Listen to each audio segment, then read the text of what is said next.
How's everybody doing? Back again. No, this is not the same shirt that I was wearing yesterday.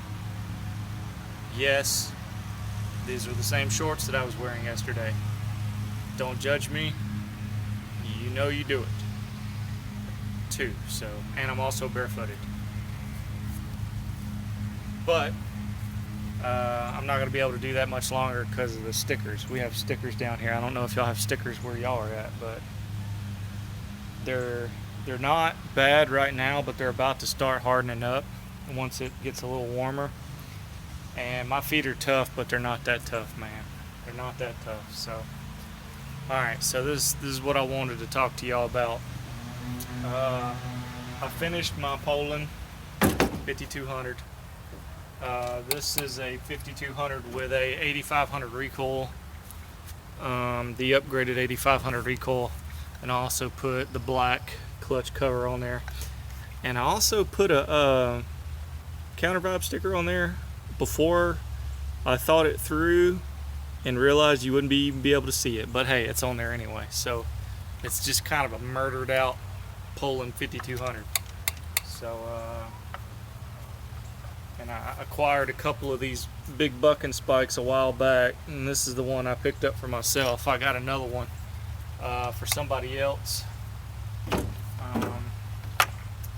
but that's the 5200 I finished, and then I've done a little something special here.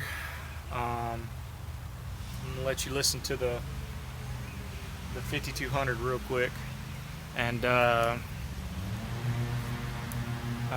then we'll talk about the other thing. Alright, so I just had this running earlier.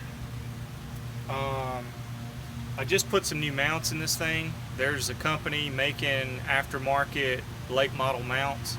It's like 22402 or something like that. I'll put the part number in the video description, but depending on where you find them, they can be cheap or they can be about $15 is what I saw the most expensive at. That's still better than NOS though. But this was running earlier, and it runs okay. Not like super duper happy with how it runs, but I'm happy enough anyway.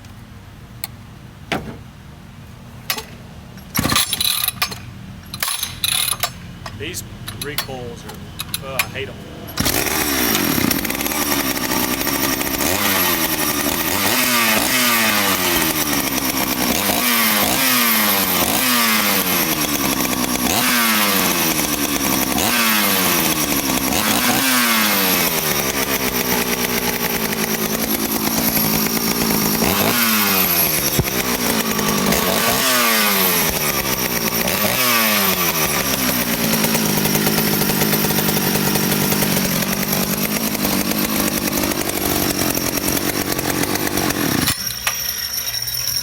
This one also has the big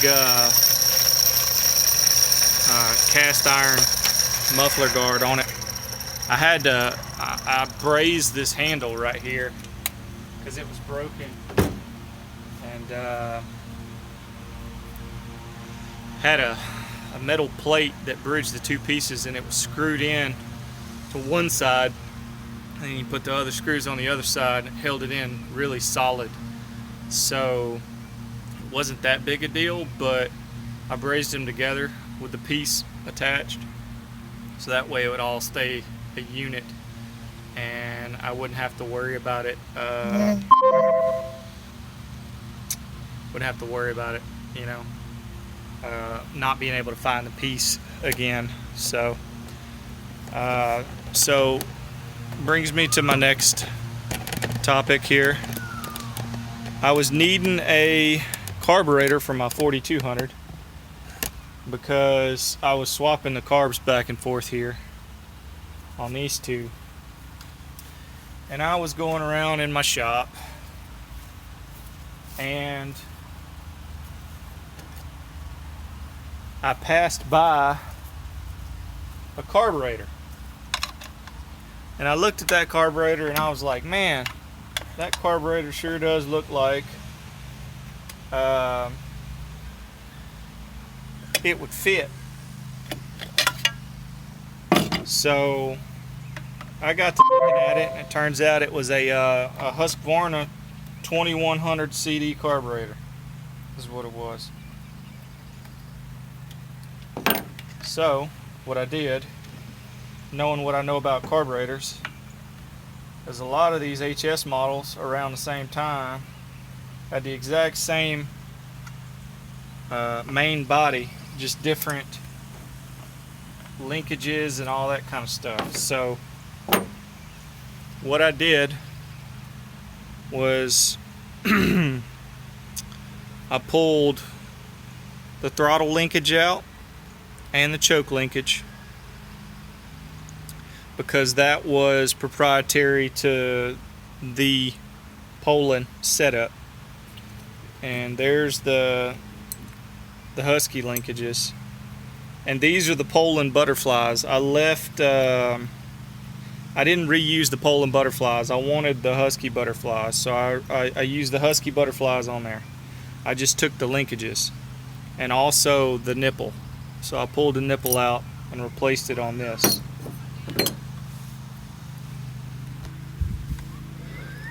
So you can look and see that that is an HS 136C. It's got the big nipple from the Poulan carburetor. Choke linkage operates perfectly. Throttle linkage perfectly. Fits up perfectly. So I'm going to fire that up for you here. I will say this, a word of caution. These saws had these particular carburetors on them for a reason. If you look here, there's no vertical fins on these cylinders, so they could overheat relatively easily. So you get a hotter carb, or a more tunable carb, you do stand a good chance of burning these things up if your oil's not right and if your chain is dull. So be warned, or forewarned, that you could burn your saw up pretty easy doing this.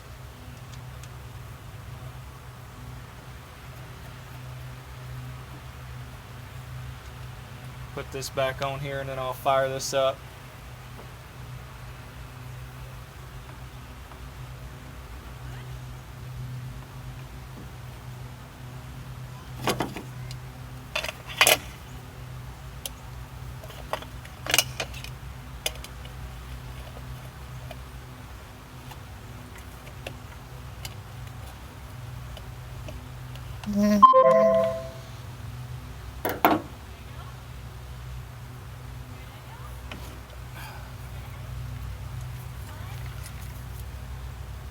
Shout out to Carlinville, Illinois.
obviously I'm still trying to iron it out. I won't be able to completely get all the bugs out until I get it put in wood. So hopefully it'll go well, but there seems to be a lot of promise. So hopefully this could be an alternative to the hard to find Poulan carburetors. That's what I'm looking for, an alternative. So we shall see. Y'all have a good one.